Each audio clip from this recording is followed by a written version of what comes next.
کر کے تم وضو کر کے نماز نہ پڑھو، جاؤ تیمم کر لو، وضو کی بجائے تیمم کر لو، نماز پڑھ لو، تمہاری نماز ہو جائے گی۔ یہ جو 20 روپیہ تم اس کو زیادہ دو گے یہ مت تو اس کو بچا کے رکھو۔ ہو سکتا ہے کہ جب تم گھر پہنچو تو کوئی پریشان حال تمہارے دروازے پر ہاتھ پھیلانے کے لیے کھڑا ہو، تو جب تم بچا کر کے رکھو گے تو مسکرا کر کے اس کو 10 روپیہ دے دو گے، خدا تمہارے رحمتوں سے مالا مال۔ سبحان اللہ۔ ہو سکتا ہے کہ تم گھر میں داخل ہو جاؤ اور تمہاری ماں وہاں بیٹھی ہو اور تم سے کہے کہ بیٹے مجھے 10 روپے کی ضرورت ہے۔ اگر تمہاری جیب میں پیسہ نہیں ہوگا تم ٹینشن میں رہو گے کہ ابھی تو 20 روپیہ ضائع کیا ہو، 30 روپے کا سامان 50 روپے میں خریدنا پڑا ہے، 20 روپیہ وہاں گیا ہے، لیکن وہی 20 روپیہ جب بچا رہے گا ماں کہے گی بیٹے 10 روپے کی ضرورت ہے، خوشی سے وہ 10 روپیہ جیب سے آپ کے نکل جائے گا۔ بہن اگر موجود ہوگی اس نے کہا بھائی مجھے 10 روپے کی ضرورت ہے، بھائی آپ کا موجود ہے اس نے کہا بھائی جان مجھے 5 روپے کی ضرورت ہے۔ کیا ایسا نہیں ہے کہ آدمی دوستوں پر 100 روپیہ تو مسکرا کر کے خرچ کر دیتا ہے، لیکن گھر میں آنے کے بعد اگر 5 روپیہ خرچ کرنا پڑتا ہے تو اسے آدمی دوسروں سے مسکرا کر کے تو باتیں کر لیتا ہے، مگر گھر میں بیٹھ کر کے بہن اور بھائی سے مسکرا کر باتیں کر کے ان کے دل کو خوش کرنے کا ہنر نہیں سیکھ پاتا ہے۔ گھر میں آتا ہے تو ٹینشن لے کر کے آتا ہے۔ اگر آپ نے 20 روپیہ بچا کے رکھا اور گھر لے کر کے آئے اور آپ نے ماں کے مطالبے پر فوراً وہ 20 روپیہ نکالا، آپ اس کے ہاتھ میں ایسے لے جا کر کے مت دو، ایسے لے کر کے جاؤ اور کہو ماں یہ 20 کیا یہ میرا وجود تیری برکت ہے، میں یہ 20 روپیہ کیا سمجھوں، میرا پورا وجود، میری کامیابی، میری زندگی تیری نگاہ کرم کا صدقہ ہے، میں اس لائق نہیں ہوں کہ تجھے دوں، تو نے اپنی دعاؤں سے مجھے اگر لائق بنایا ہے ماں، اس سے جو چاہ لے لے سب تیرا ہے، میں بھی تیرا ہوں، میرا مال بھی تیرا ہے۔ اور اگر ماں کے سامنے بھائی تو بیٹا اس میں سے اگرچہ 100 روپیہ دینا چاہے مگر ماں اتنے ہی نکالے گی جتنے کی اس کو ضرورت ہوگی اور کہے کہ بیٹا اس سے زیادہ مجھے ضرورت نہیں ہے، لے جاؤ اپنی بیوی کو دے دو۔ اور پیسہ وہ جب آپ لے کر کے جائیں گے ماں کے پاس سے ہٹیں گے تو ماں آپ کے لیے دعاؤں کے الفاظ اپنی زبان سے نکالے گی۔ اور رسول پاک کی حدیث ہے کہ ماں باپ اگر صدق دل سے اپنے بیٹے کے حق میں دعا کر دیں تو رب قدیر ان کی دعا کو کبھی رد نہیں فرمائے ہے۔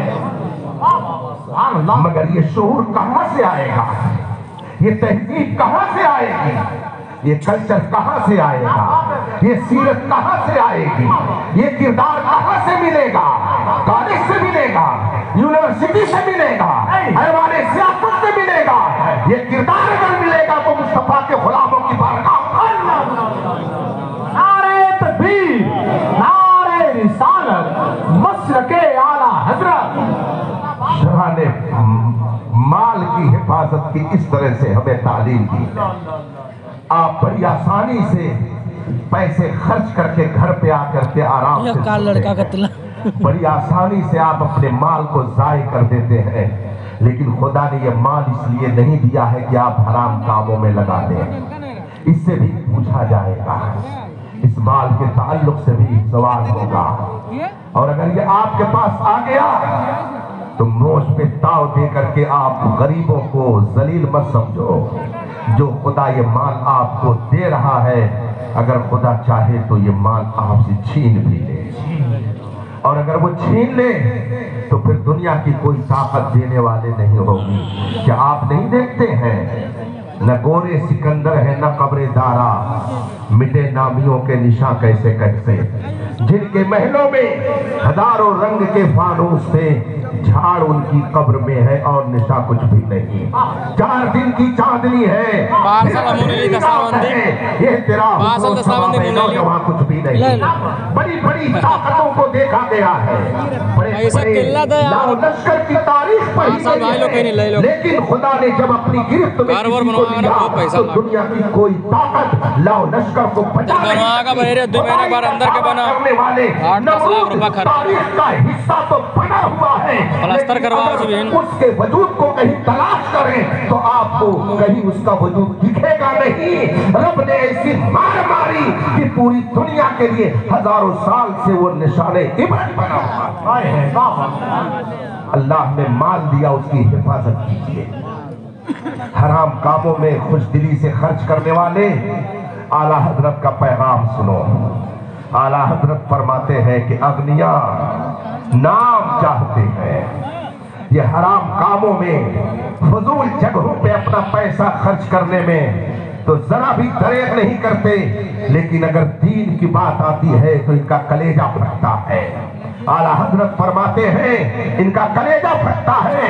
इससे आज के हालात को भी समझा जा सकता है और माजी के हालात को भी जाना जा सकता है। इसलिए अगर खुदा दौलत दे तो उसको फजूल कामों में खर्च करने के बजाय उसको बचाइए, और अगर गौसिया बदरुल उलूम जैसे इदारों को जरूरत पड़ जाए तो आप दिल खोल करके दीजिए, ताकि जब स्टेज सजे तो आपके इन बच्चों के सर पे दस्तार बांधने के लिए गुले गुलजारे सियादत जैसी शख्सियत आकर के अपने हाथों को उन बच्चों के सर पे रख करके रब की बारगाह में उनकी हिफाजत की दुआ करें, और कौमे मुस्लिम और उम्मत मुस्लिमा की बेदारी का जज्बा पैदा करके वो जब जाए तो बरसों तक उनकी खुशबू से आपका दिलो दिमाग माल के बाद औलाद का नंबर है। देखो आदमी औलाद कुरान करीम ने फरमाया अलमाल वल बनून जीनतुल हयाती दुनिया, माल और औलाद दुनिया का बनाव है, दुनिया का सिंगार है, दुनिया की ज़ेबो ज़ीनत है। सनम वारसी ये दुनिया की आराइश है, दुनिया की खूबसूरती है। आपने अगर कोई शानदार बंगला बनाया, पेंट करके उसको आपने खूबसूरत तरीके से सजा दिया। मिसाल के तौर पर गौसिया बदरुल उलूम जलसा होने वाला था, आज उलमा का नूरानी काफिला आने वाला था।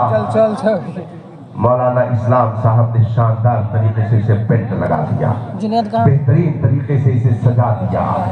अब एक शख्स अगर आकर के उस पे कालक पोते लकीरें खींचे, बताइए खराब लगेगा कि नहीं लगेगा? बुरा लगेगा कि नहीं लगेगा? जिसने इतनी मेहनत से इसे सजाया है, अगर कोई आकर के इसमें कालक पोते, कोई आकर के इसके अंदर स्क्रैच डाल दे, कोई आकर के लकीरें गलत खींच दे, तो मकान मालिक को उसे तकलीफ होगी। इसलिए कि वो सोचेगा मैंने इसे हसीन और जमील बनाया, इसे खूबसूरत बनाया, डेंट पेंट करके मैंने इसे सजाया, और इसने आकर के इसे बिगाड़ दिया। इसका मतलब है कि अगर ज़ेबो ज़ीनत की कोई चीज कोई बनाता है और अगर कोई उसे बिगाड़े तो बनाने वाला ये पसंद नहीं करता है, उसे खराब लगता है। कुरान कहता है माल वल बनून ज़ीनतुल हयाती दुनिया, माल और औलाद दुनियावी जिंदगी का सबतार है, ये खूबसूरती है, ये नस्लें ये आपकी खूबसूरती है, ये नस्लें ये आपके हुस्न है, ये नस्लें ये आपकी आराइश और देबाइश है।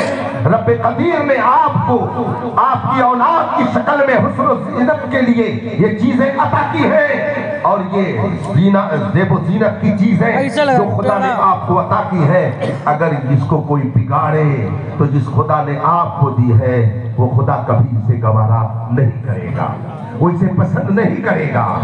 मैं एक मरतबा सफर कर रहा था, इत्तेफाक से मेरे बगल में एक शख्स बैठा हुआ था, अभी 2-4 माह कब्ल की बात है।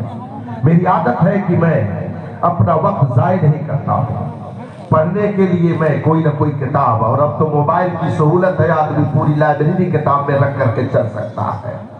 अब मेरे नौजवानों को भी ये उज़्र नहीं कि कुरान कहाँ लेकर के घूमेगा। कुरान करीम को आपने अगर लोड कर लिया तो आपके मोबाइल में कुरान है, आपके मोबाइल में दुरूद है, आपके मोबाइल में बहार शरीयत है, आपके मोबाइल में कानून शरीयत है, आपके मोबाइल में अनवारुल हदीस है। इसलिए जहां मौका मिले आप पबजी मत खेलो, आपको जहां मौका मिले उसमें गेम ना खेलो। ये गेम कुछ लोगों ने खेली है ताकि आने वाली नस्लें तबाह बर्बाद हो जाए।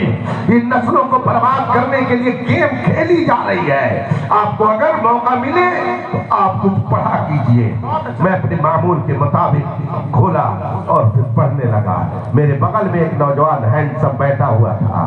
फ्लाइट ने रनवे पे जाकर के जब आगे का सफर शुरू किया तो मुझसे कहता है कि आप कुरान पढ़ रहे हैं क्या? क्योंकि जो शख्स नहीं जानता है तो वो यही समझता है कि हर अरबी किताब कुरान ही है जी। उसने कहा क्या आप कुरान पढ़ रहे हैं क्या? मैंने कहा नहीं, मैं कुरान नहीं पढ़ रहा हूँ, मैं इस्लाम की टॉपिक पर एक किताब पढ़ रहा हूँ। कहा इसमें क्या आप पढ़ रहे हैं? मैंने कहा आप नहीं समझ पाएंगे इसे। कहा नहीं, बताएं क्या पढ़ रहे हैं। मैंने कहा इस दुनिया के बाद एक और दुनिया है, मैं उस दुनिया के बारे में पढ़ रहा हूँ। एक दुनिया दूसरी है और उस दुनिया के बारे में कोई साइंसदान नहीं बता सकता है।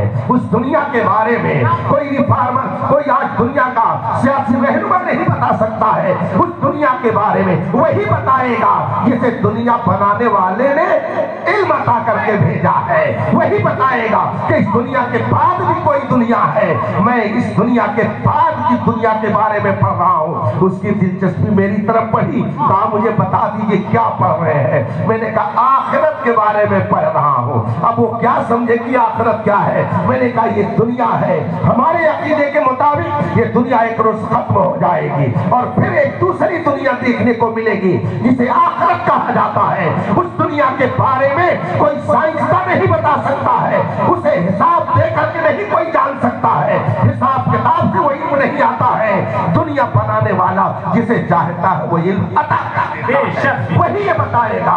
अब उसके बाद जब गुफ्तगू शुरू हुई, बहुत सारी बातें उसने मुझसे पूछी। नाम पूछा, काम पूछा, कहाँ जा रहे हैं? फिर मैंने भी उलट करके उससे पूछा कि आप कहाँ के रहने वाले हैं? आपका क्या नाम है? आप कहाँ जा रहे हैं? उसने कहा मैं दिल्ली का रहने वाला हूँ, डॉक्टरी पेशा रखता हूँ और इस वक्त भुवनेश्वर जा रहा हूँ अपने किसी काम से।